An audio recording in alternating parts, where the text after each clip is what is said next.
Hey, what is up you guys, and welcome back to my channel. Or if you're new here, yes, you right there, then welcome to my channel, Lynn. So you guys, before I hop into today's video, you guys clearly seen the title. Y'all know we're going to be talking about the one and only Bad Boys Club, the new episode that just premiered. Before I hop into today's video, if you aren't already subscribed to my channel, please make sure to hit the subscribe button.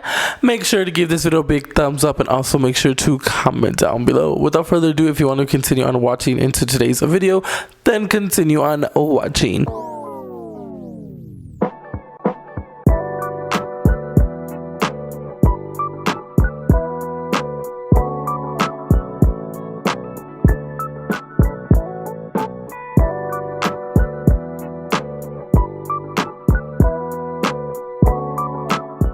So you guys, like I mentioned, I'm going to be reviewing the Bad Boys Club episode with you guys. So this is the first episode I'm doing on here, reviewing them. So pretty much, if you don't know what Bad Boys Club is, Zeus Network pretty much got a few bad boys and they're pretty much putting on a show. Yes, I know I did submit an audition tape to be on the Bad Boys Club. Let's just get this out the way. I clearly was not picked to be on there, but I noticed a lot of these people already have following, and they already, some have, like, you know, already reality TV background. So I was like, okay, Zeus Network, I see what y'all were doing. Y'all were trying to do it. Let's get people with big clout and following so the show could, like, you know, I guess do good in ratings and whatnot. I honestly thought it would have been lit if it would have been like random people, selective, like, you know, actually people who aren't like as big on social media, but they had other plans. So who knows, maybe next year I'll be on it, who knows. So the episode I'm going to be reviewing, it just came out this past Sunday, and it's episode 9. And y'all, when I watched it, I was like, I need to review this episode. This was the episode because I have a lot of opinions, just like I'm sure if you watch the Bad Boys Club, you have a lot of opinions on the show itself as well, because it's a lot of different personalities mixed into one, and I'm just like, oh my gosh, this is so freaking crazy. So pretty much the episode basically starts off episode 8, because episode 8 it left off, and that's where they fight. So pretty much Milan and Jonathan, so I'm gonna give you guys a backstory. So basically Jonathan comes, he's new to the house, so he comes to the house and he's like, I want the master bedroom. And Milan actually has a master bedroom, and Milan already had to fight Anthony for the master bedroom.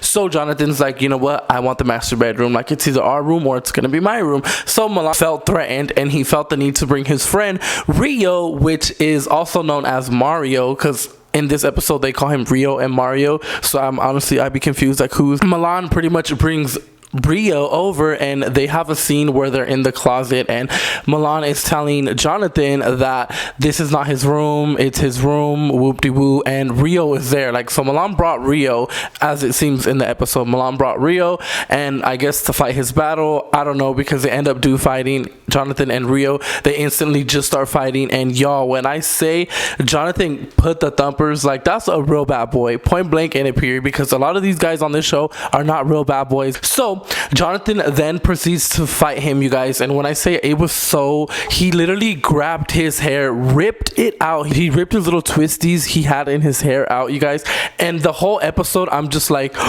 Posted up, I straight went in on his. Somebody says, I'll beat your head. Let me take this motherfucking hair out your head. This ain't even mine, this is. Because Jonathan is doing that thing, he with the thumpers, he ready. I'm just like, oh my god. Milan ends up leaving the room because Jonathan proceeds to say, you're next. After he beats up Rio, Jonathan looks at Milan and points at him and says, you're next.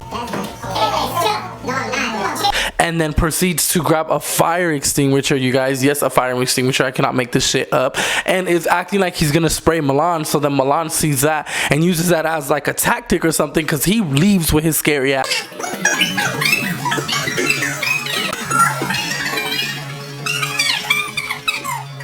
So he just left his friend Rio there. Like, what? How was that your friend, but you just left him? So a few minutes go by, and Jonathan's like, you know what? Let me go downstairs and let me go party or whatever, because they were throwing a party. All the bad boys, they got together, they threw a party and whatnot. So that's when all that happened upstairs. So then Jonathan's like, you know what? Let me go downstairs and enjoy the party. So that's what he proceeds to do, and he's telling his friends, like, I just got down, I just fought, whoop-de-woo. I just beat my love for Rio.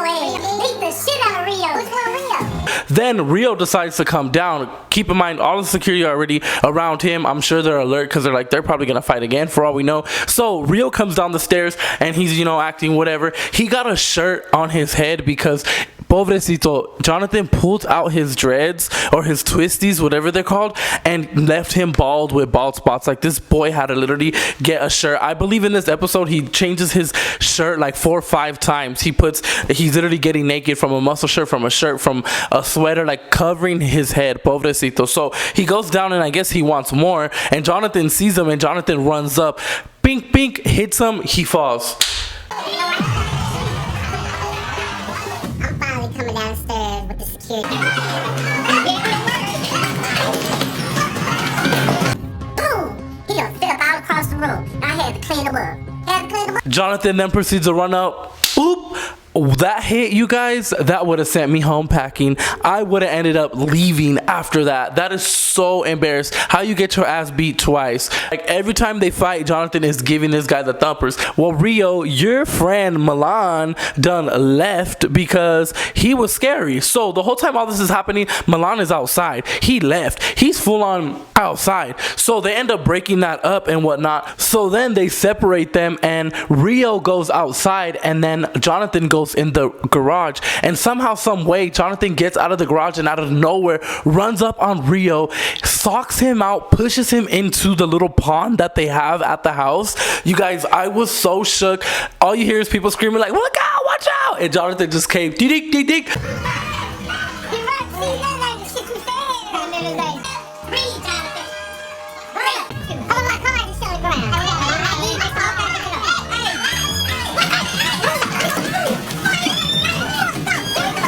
Once he fought him, it was a wrap. He did not stop fighting him. This whole episode they fought so many times, and the funny thing is Jonathan even says, I don't even know who this person is. Milan just brought him. He wanted to fight for the room from Milan, so he said, what's up, let's get it on it, let's get it on and popping, because he from Texas and he a real bad boy. I know that's right. So they end up breaking it up and whatnot, and Jonathan finally gets, you know, calmed down. They send him to a hotel, and I guess this is the gag and the tea, y'all.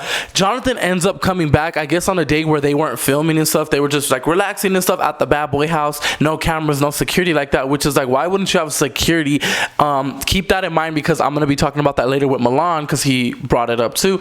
Anyways, there's a cell phone video. Jonathan pulls up and tries to fight Rio again, you guys. He's seen hitting him with a chair, busting his arm. At this point, I'm just like, okay, Jonathan, you are crazy. You are the real definition of a bad boy, but you is doing too much, baby. You need to calm it a little down because it's like that happened yesterday. So they're like, well, maybe someone let him know, give him a heads up, like, Rio outside alone, there ain't no security, come pull up. That's what Milan is trying to say with his scary ass, when the whole time last night Milan was just hiding in the bushes, sitting down while his friend was fighting, talk about, I ain't gonna fight no more, I ain't gonna fight. I told him I'm not doing that shit. I wasn't fighting anybody else in this house. Milan, you're scary and you're old. You need to get out the game, and that's the real tea. So then Milan's all mad and he's like, I'm gonna call the cops, and he calls the cops, which is very interesting. Okay, as I watch the video, I see Gutter and Red outside at the same time as Jonathan is chasing Rio around with the chair.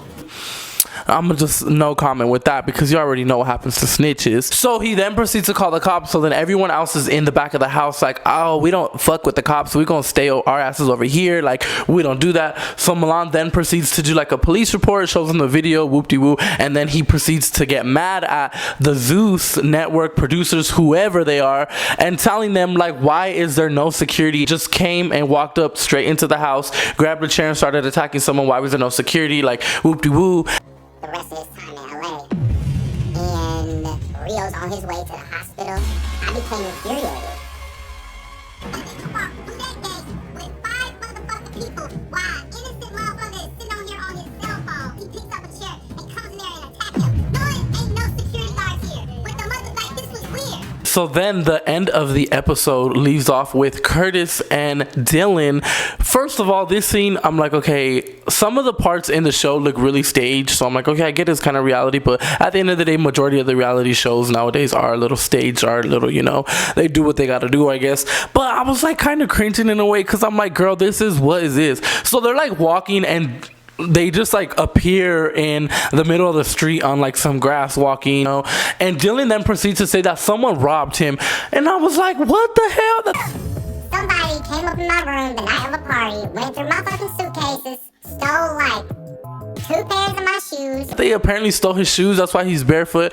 I don't know, in my opinion, I don't think Dylan is a bad boy. I know people want to say like bad boys come in all shapes, forms, and sizes. Dylan is not a bad boy. He's scary, he's a flexer, he's a poser. And so then he proceeds to tell Curtis like, yeah, about the fighting, whoop-de-woo. And I'm like, okay, but why did your shoes get stolen? Who stole your shoes? Like, they bully you so freaking much, and it's like, make it make sense already. Like, baby, you look dumb. So then the episode ends off with them having like a little family meeting by the fire and stuff, and Milan brings Rio / Mario over here, and all the bad boys are like, who is this? Like, why is he here? Like, who is this? And I would have honestly thought the same thing. I'm like, this boy just got beat up.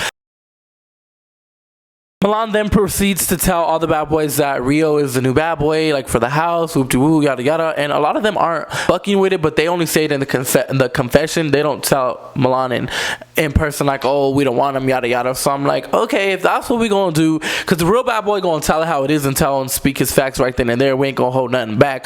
Then the episode ends, and then they show a clip of what's gonna be coming up on the next episode, and it's just pretty much they're finishing the song and getting things ready for the music video, which I think the song Bad Boys, it's a cute little song or whatever. So you guys, that was my review of the Bad Boys Club season 1 episode 9. I hope you guys really enjoyed it, and comment down below if you guys watched it and what are your opinions on anything and everything I said. Also, if you guys want to see more videos like this, make sure to comment down below, and I love you guys' feedback. That being said, remember to always stay classy, never trashy, and just a little nasty. Chris, we saw the baddest, loves you.